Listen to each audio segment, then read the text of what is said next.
बिस्मिल्लाहिर्रहमानिर्रहीम।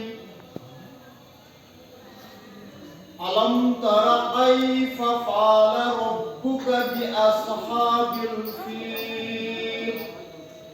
अलम यजअल कैदहुम फी तज़लील व अरसल अलैहिम तयरन अबाबील तरमीहिम बिहिजारतिन मिन सिज्जील फजअलहुम कअस्फिन मअकूल। आमन्तु बिल्लाहि सदक़ल्लाहु मौलानल अज़ीम व सदक़ रसूलुहुन नबियुल अम्मियुल करीम व नहनु अला ज़ालिका मिनश शाहिदीन वश्शाकिरीन वल्हम्दुलिल्लाहि रब्बिल आलमीन। आज तवील अरसे के बाद हमने ये इवेंट ऑर्गेनाइज़ किया है कोविड-19 की वजह से। पिछले 2 साल से हम कोई भी बड़ा इवेंट ऑर्गेनाइज नहीं कर पाए और आज हमने शुरुआत की।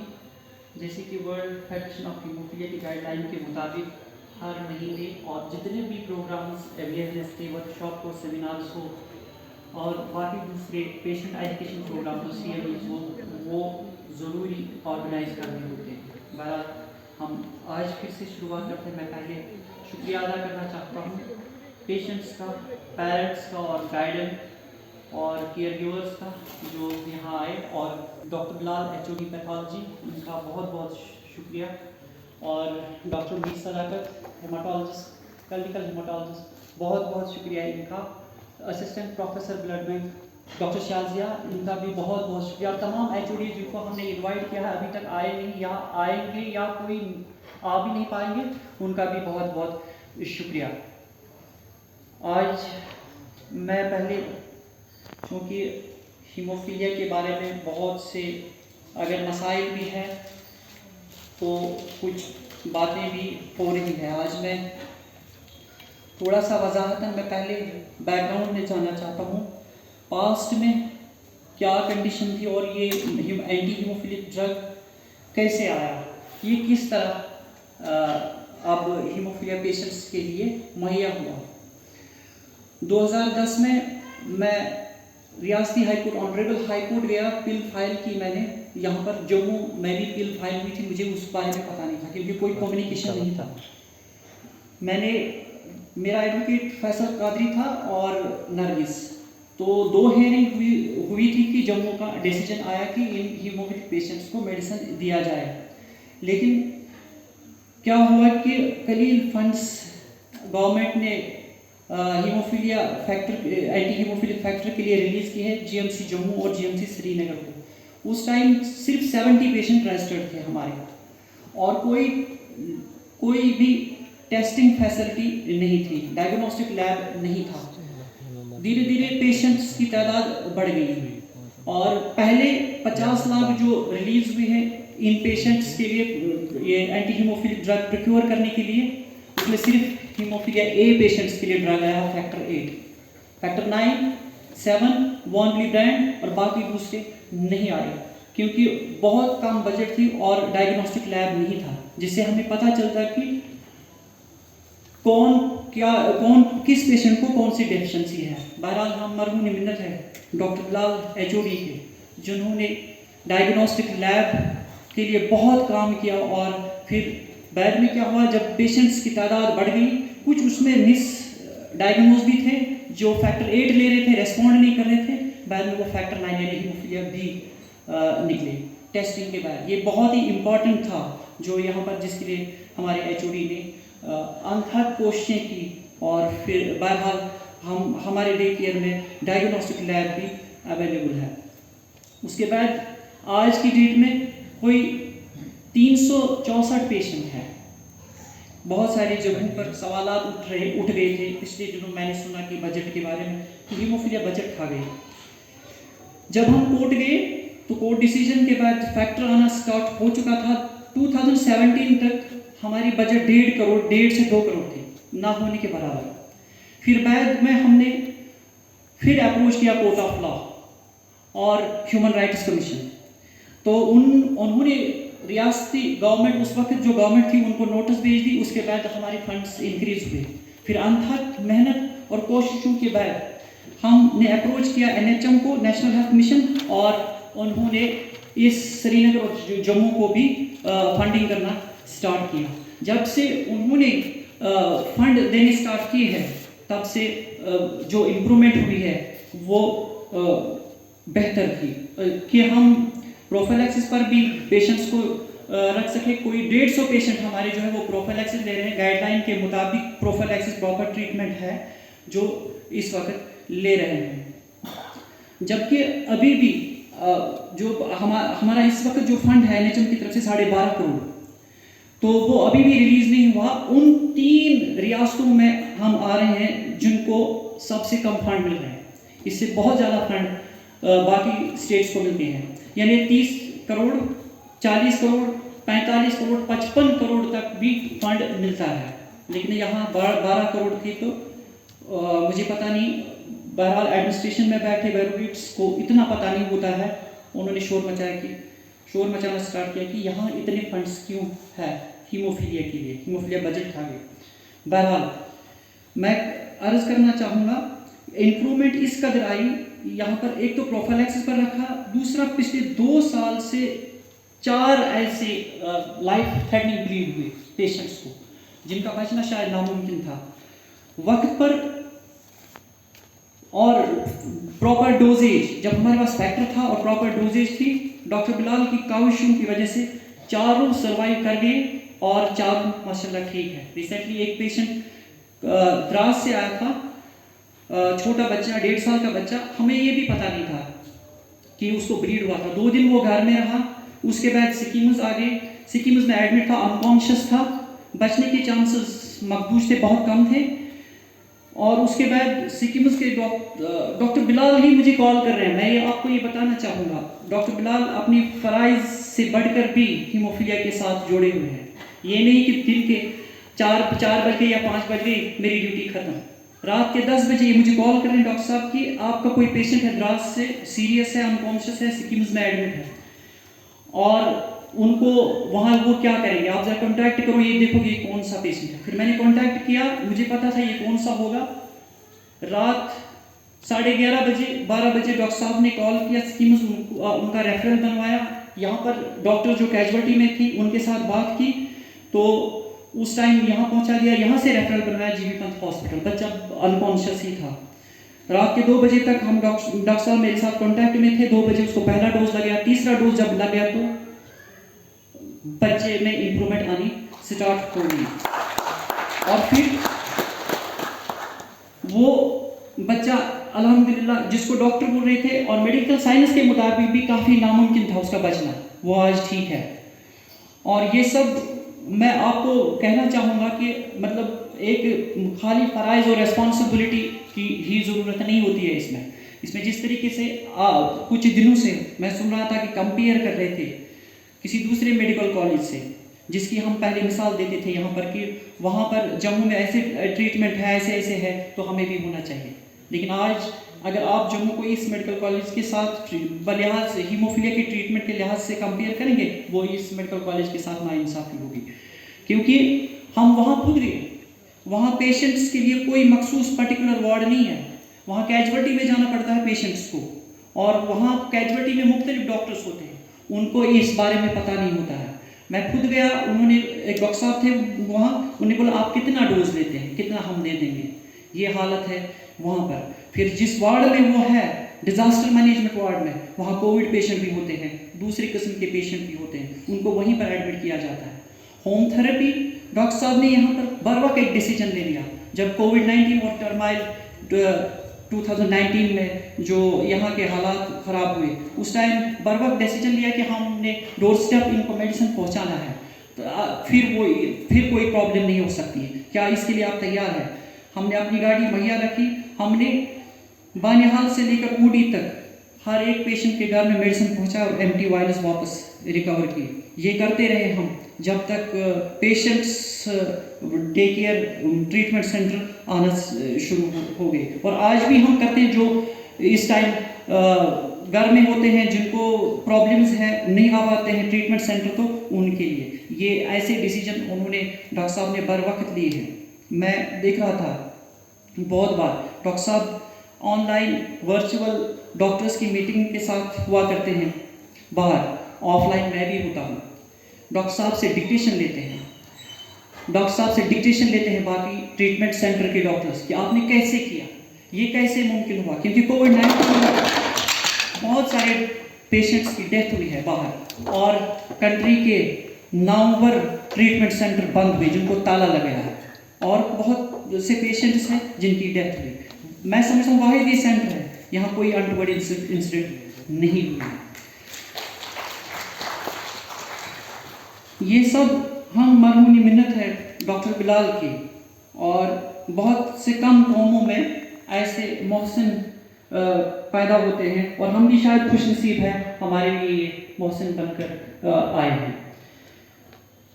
गर्ल्स, मैं बजट की बात कर रहा था, तो आज हमारे पास 400 के करीब पेशेंट हैं, और हम उन 3 स्टेट्स में आते हैं जिनको कम बजट है। बाकी में 30 करोड़ है, 20 करोड़ है, 50 करोड़ है, और 25 करोड़ से ज़्यादा ही बजट है।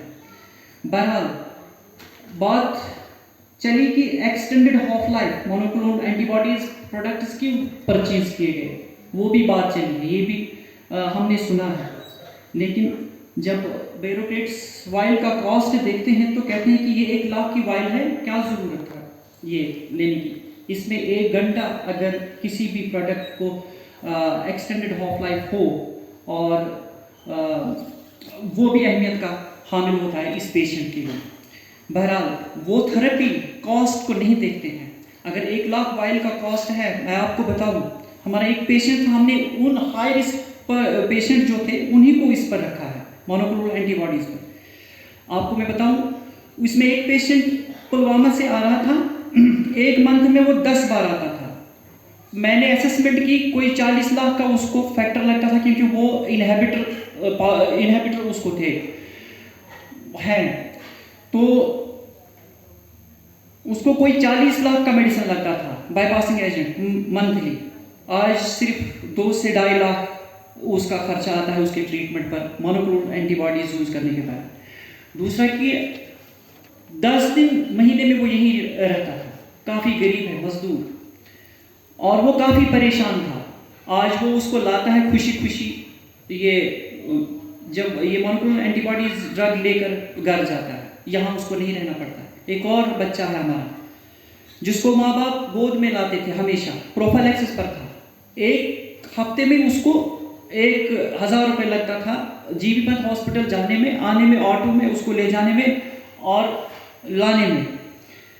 तो वो बहुत परेशान थे, फिर भी ब्रेक थ्रू ब्लीड हो जाता था। उसको भी हमने दे दिया है, वो हमेशा उसको अपना बाप जो है गोद में लाया करता था।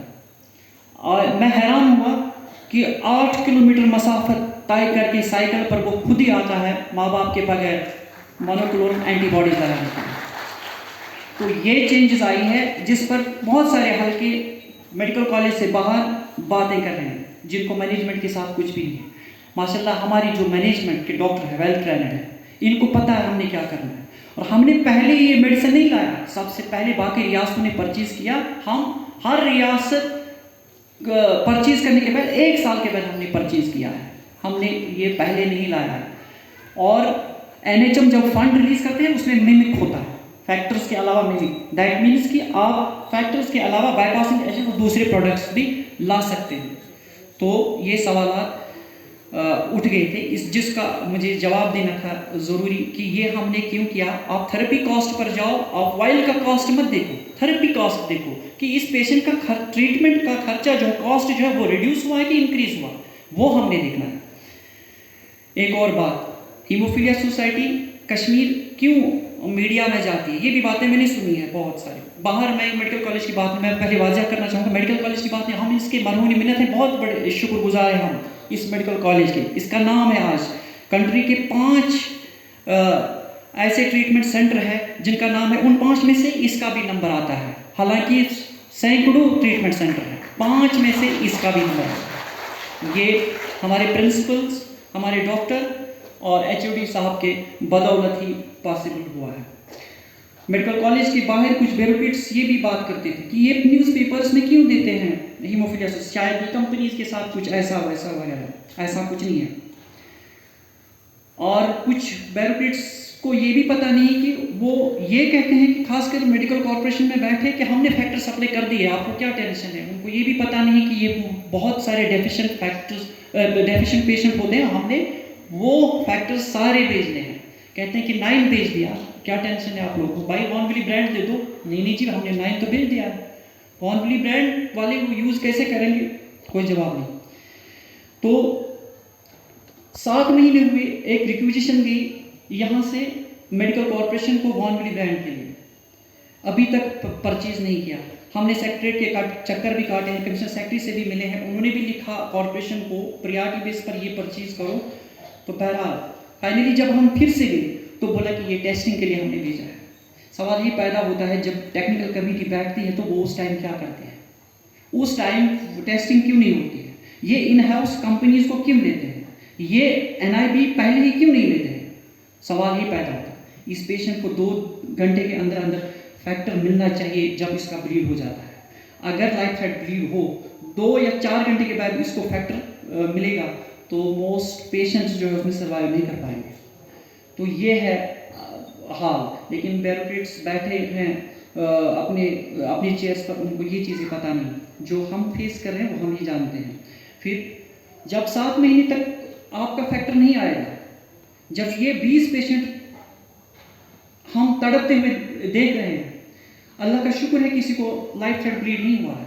इन पिछले 3 महीनों में हीमोफीलिया सोसाइटी ने कोई 4 लाख का फैक्टर खरीदा, इन पेशेंट्स को दिया। आज भी हमने खरीदा है, वो अभी तक नहीं आया है, उसको कल आना था फैक्टर को, ताकि हम इन पेशेंट्स को आज यहाँ पर भी देते, कोई 2 लाख का फैक्टर। ये हम आटे में नमक के बराबर, क्योंकि जहाँ करोड़ों का सवाल है, जहाँ लाखों का सवाल है, वहाँ 4-5 लाख काम नहीं कर सकते, किसी पेशेंट की ज़िंदगी नहीं बचा सकते। एक IC ब्लीड पेशेंट था हमारा,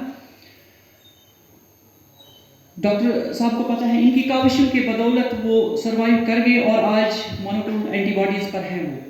जब उनको ब्लीड हुआ है यहाँ पर, वो इनहिबिटर पॉजिटिव था, तो यहाँ पर सप्लाई खत्म हुई बाईपासिंग एजेंट। 2 दिन के लिए हीमोफीलिया सोसाइटी ने 24 घंटे के लिए कुछ डोज उसके लिए प्रोक्योर किए हैं। 1.5 लाख में आया, खाली 2-3 डोज। ये समझने की बात है, क्योंकि प्रोक्योरमेंट प्रोसेस में थोड़ा देरी तो लगती है, लेकिन जितनी देरी कॉर्पोरेशन में लगती है वो मैंने नहीं देखा कहीं भी। फिर हम क्या करेंगे जब हमारे पास ऑप्शन नहीं, या हमने मीडिया में जाना है या हम कोर्ट ऑफ लॉ जाएंगे।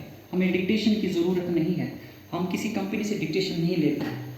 हम जानते हैं अपने राइट्स, कॉन्स्टिट्यूशन ने हमें राइट टू लाइफ दिया है और उन राइट्स को हासिल करना हम जानते हैं। लेकिन बहरहाल सख्तियाँ तो आ ही जाएंगे और मुसीबतें हम फेस करेंगे, हम फेस करते आए भी। तो मैं अर्ज़ करना चाहूँगा 3 लाख। इसके अलावा लास्ट ईयर एक और पेशेंट सिक्किम में एडमिट फीमेल पेशेंट थी, वॉनविली ब्रांड डेफिशिएंट, उसके लिए भी 1 लाख का फैक्टर हमने लाया है, उसको दे दिया। वो क्यों, फंड्स होने के बावजूद भी आपको डिले टैक्टिक्स की वजह से इतना सफ़र करना पड़ता है।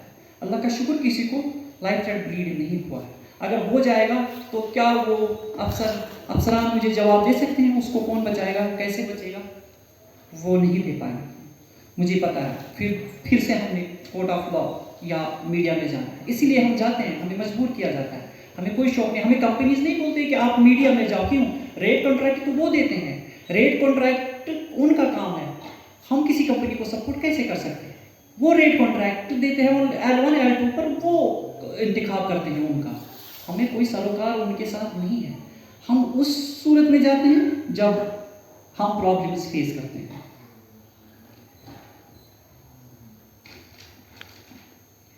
हीमोफीलिया सोसाइटी का किरदार। हीमोफीलिया सोसाइटी कश्मीर पिछले जब से रजिस्टर्ड हुई है, तो एक तो हम जब मेडिकेशन की कमी हो जाती है या गैप रहता है इसमें, तो उस सूरत में इमरजेंसी बेसिस पर हम इनको मेडिसिन प्रोवाइड करते हैं। इसके अलावा हमारे पास कोई 20 से ज़्यादा बच्चे हैं जिनके तालीमी अखराजात हम पूरे करते हैं। और इसके अलावा बहुत सारे ज़्यादा मोस्टली ये पेशेंट जो है डेस्टिट्यूट है और इनकी हालत बहुत ख़राब है, जिनकी रिक्वायरमेंट्स का हम ख्याल रखते हैं और एम्बुलेंस सर्विसेज फ्री इनको मुहैया कर रहे हैं।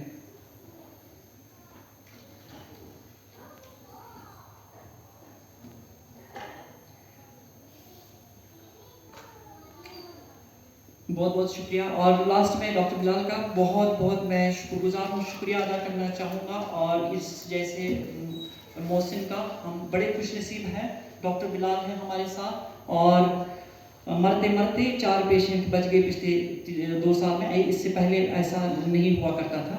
और मैंने बहुत कम देखे हैं, बहुत कम केसेस सर्वाइव किए।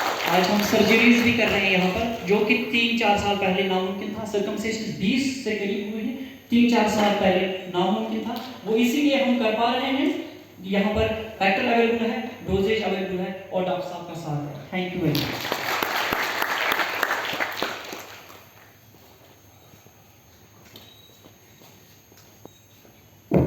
Thank you, Mr. Saeed Majid Qadri, for sharing your experience and struggle with us. I'm sure everyone here is highly grateful for your contribution. And like you said, everyone has a right to life. Your work is highly appreciated. I would now like to invite Fellow of the Department of Pathology, Blood and Transfusion Medicine, Professor Dr. Sheikh Bilal, to open the session and share his thoughts with